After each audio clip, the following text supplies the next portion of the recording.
So the first story, I just have like notes on my phone just so I can keep track of everything. The first storyline that I'm discussing is the Reverend Hopper Gumming and his wife, Mrs. Sarah Gumming. So this storyline takes place in book one.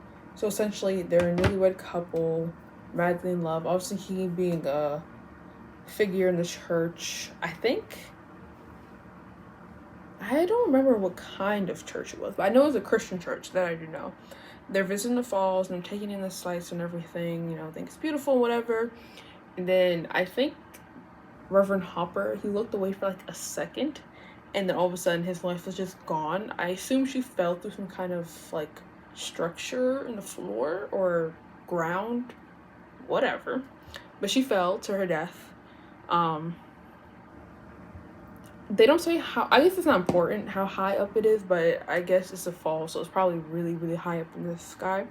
But yeah, she falls to her death. I took the meaning from this to be how life can be unexpected, but also as tragic as it is beautiful, because they were just having a regular moment in life and taking in the beautiful views of the falls, and then she just tragically dies out of nowhere. Like, it was no warning, it just happened. And also there wasn't really any emotion in that piece. Like, they kind of just I guess Patterson just kind of well, I don't know. Is it Patterson that's, I don't know. Whoever is supposed to be the one writing it, because it's a third person point of view. There's no real like emotion in the piece. Even like discussing her death, it kind of just presents the facts as it is. So, which I thought was kind of interesting, but and then again, I guess it kind of made sense with the way that the story chain events happened. But I kind of felt like this related to the emotional abandonment and the unnamed woman feels in book two, because that is something that the Reverend Hopper, he does experience with the son passing his wife. One minute she was there, the next she's gone.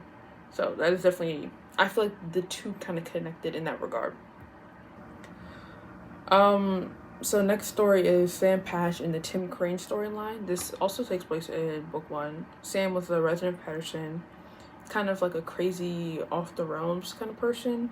And then Tim, also Timothy B, was a housekeeper and had a tavern on the falls. He actually built the bridge that was being unveiled, or I guess built, for the chasm on this day. A pin fell and then Sam recovered it. He like dived in it, covered it. And that kind of started his career as a diver. But like, and I guess he was doing that for a while. He became really big and famous, but then all of a sudden, like on his last dive, outside of Jersey, 'cause I think he's going back to Jersey for like a homecoming type of thing. He gave a speech and he dived and died.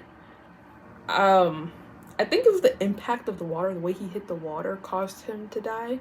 They said he hit his side, so I'm not sure like he hit his head on the water or it was like rocks or something. I'm not exactly sure because they didn't really specify that, but I took the meaning from this to be kind of like two sides of life, because Sam Patch and Tim Crane were two very vastly different people. Like, Tim was more structured, he was more put together, and Sam was kind of crazy, off the realms. He was always getting arrested and things of the sort.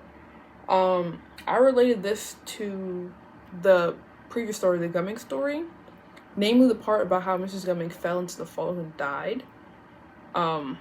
In this case, both cases, the deaths were accidental, but in Sam's case, he intentionally jumped off the falls, and in Mrs. Gumming's case, she fell. But they kind of are similar in regards to they both died in the falls. Granted, not the same one, but still falls. And I think also it kind of goes to show like how important the falls, like a falls, is in Patterson. So, and then my last storyline is the unnamed woman and the man in book two. There's a woman speaking. I assume it's kind of like a letter from the way it's written, that she's writing a letter. She speaks about a man in uniform. So I assume it's probably like a soldier or someone in the military. Just kind of like talking about her feelings and like him like leaving her It's not ever explicitly stated if they were together or not, but based on what she talks about it, I assume that they were together, or even if they weren't, she clearly had feelings and probably in love with him, and he probably felt the same way. I don't get the feeling that this was like an unrequited love. I do think it was mutual, but one way or another, he left. I assume if he was a soldier, it's probably because of the, being deployed in the war. So it makes sense, but she, regardless of what the reason is, she feels very abandoned by him. Because he kind of just left. I don't know if it was like a sudden leaving. I assume it probably was, but I took the meaning from this to be how like miscommunication can be like an absolute killer. Because in their case, I feel like them not communicating properly definitely killed whatever relationship they had or connection, and it really drove like a wedge in between them. And I kind of relate this one to the longing and loss of the Gumming story.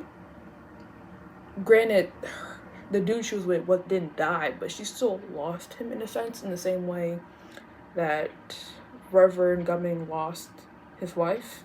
And also the longing, because despite the fact that she feels abandoned by him and she's hurt, she still longs for that connection and to be with him. Those feelings didn't just disappear overnight. So yeah, that's my 3 storylines of Patterson.